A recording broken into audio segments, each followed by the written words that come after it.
What's up, everybody? It's Terrence. Okay, before we get going, I want to try something real quick because I read on the internet that this might actually work. So let's try. Go ahead and turn to the person on your right and ask them any question you want, any question. And if you can't think of a question, here are a few on the screen just in case you can't think of anything, which I think you should be able to think of something. But anyway, okay, ready, go.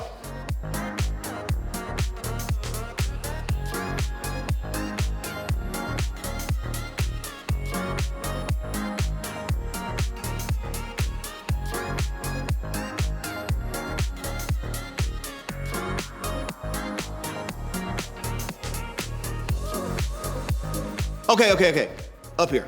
I hope that was fun. Bring it back real quick. Land the plane, roll the credits, sound the buzzer, conversation is over. I got something to say. So how did that go? Sometimes it's easy to get to know someone like through asking questions, but other times learning about someone or something new doesn't always come so easy, does it? It's kind of like school. Not every subject is as easy for all of us to understand right away. Sometimes it takes a question or two to really get it. Trust me, I felt that way a lot in middle school. In fact, now you wouldn't know it by looking at this strong, young, handsome, intelligent man today, but in middle school, it wasn't quite that way. To tell you the truth, up until about 7th grade, all of my grades were pretty much A's. Every now and then I got a few B's, but then I met Mr. Pope.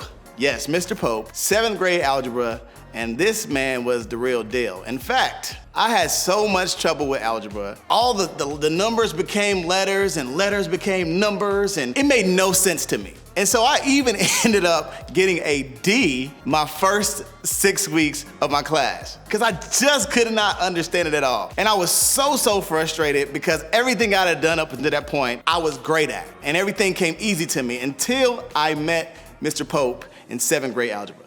Now, it was frustrating to me. And we've all been there, right? Unless you're a super genius, you've probably encountered at least one subject in school that has been really hard for you to understand. Some of us get so frustrated when that happens that we decide to quit trying. We decide we're never going to get it. So what's the point even trying to learn it or to even do it anyway? Doesn't really matter. Others of us decide to keep going. If we can't understand something on our own, we start asking questions. Just like you learned in getting to know someone new today, your questions are important. They have a way of helping you learn new things, and sometimes we wait for someone else to ask questions for us so it doesn't look like we don't have all the answers. Trust me, I know what that looks like because I remember not wanting to be the kid asking the dumb question in the middle of 7th grade algebra. And the truth is, isn't it funny how we have no problem showing off the stuff we know in class, but the minute we aren't sure about something, we hesitate to ask? It's almost like we think our questions make us look bad in some way. Honestly, some of you probably feel the same way here at church sometimes. You come here to learn about God and maybe even try to connect with Him in a new way, but so much of what we talk about leaves you feeling less like you're growing in faith and more like you're not sure about faith. In other words, you have questions. Maybe you show up at church and really want to understand this whole faith thing, but none of it feels logical. I mean, let's be real. The whole world created in 7 days. Is that?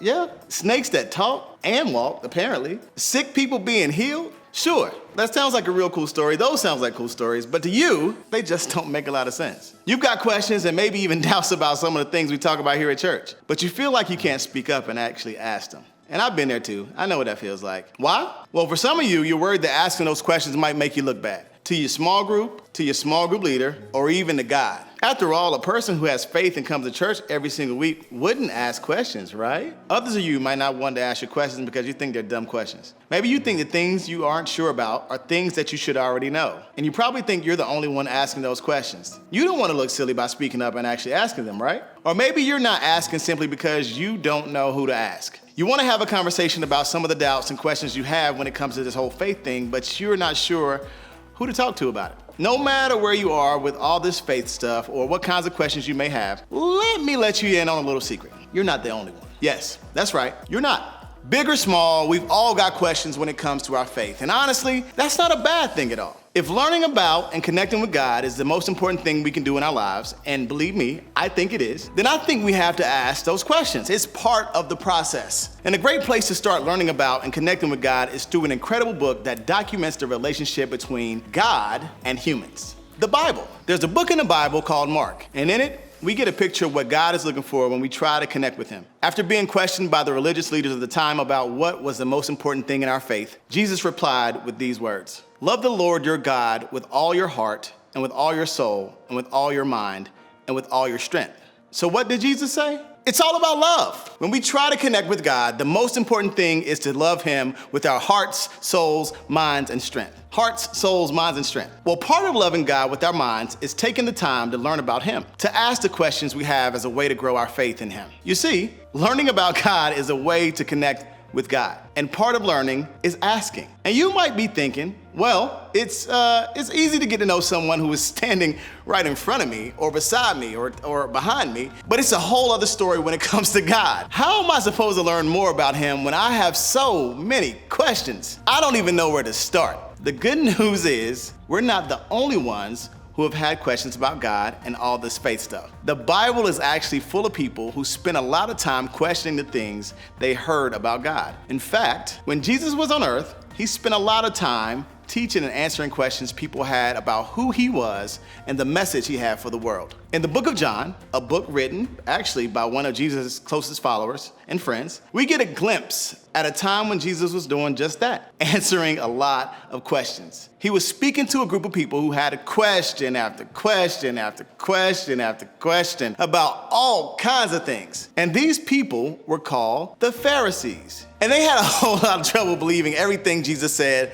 about who he was and what he'd come to do. They spent their lives following a bunch of rules and laws of religion, rules and laws that Jesus seemed to be changing or challenging with everything that he said. And so needless to say, these guys had questions. They wanted to know how it was possible that Jesus could be both God and man. They wanted to know who his father was. They wanted to know what he meant by some of the things he said would happen to him on earth. They wanted to know who he really was. And what's interesting about this exchange is that Jesus never shut them down. He was never like, no, dumb question. Nope, dumb question. You can't ask that. That is not a good question, sir. The more they asked, in fact, the more questions they asked, the more answers he gave. He wasn't afraid of their questions. It doesn't seem like he got mad or frustrated that they asked. He knew that they were trying to trick or trap him to even catch him unable to give an answer. And you know what? Still,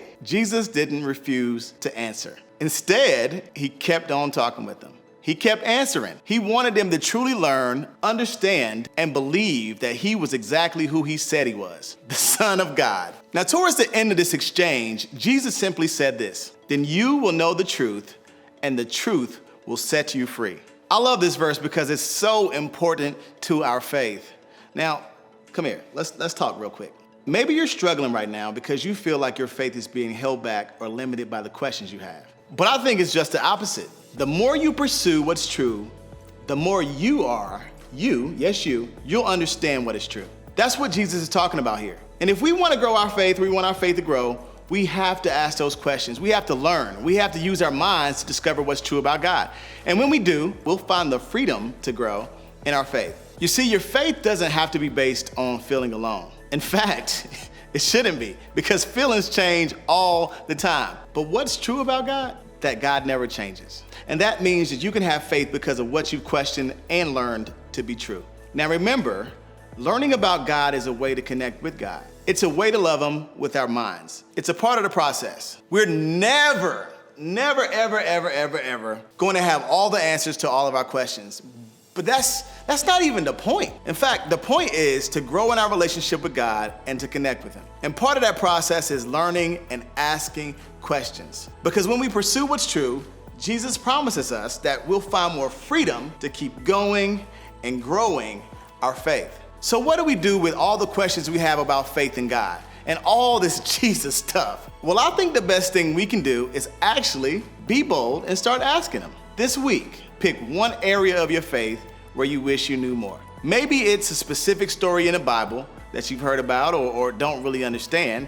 Or maybe it's a characteristic of God that you want to know more about. Maybe it's an event from Scripture that you aren't sure you truly understand or even believe. Or maybe it's a habit like prayer that you don't totally believe works. Whatever it is, focus on just one part of this whole faith thing you aren't sure about. And you know what you should do after that? Ask your questions. Get them out of your head, maybe write them down all in one place. Then take a step toward pursuing what's true and learning more about that area of your faith this week. Maybe talk to your small group leader or read a little more in your Bible about it. Or maybe just simply pray that God would show you how you can learn more about what you aren't necessarily sure of. You can even talk to someone a little older and further along in their faith journey about your questions and your doubts, someone who will help point you to what's true. And just see what happens. I promise that you aren't the first person ever who ever asked those questions, and you certainly won't be the last.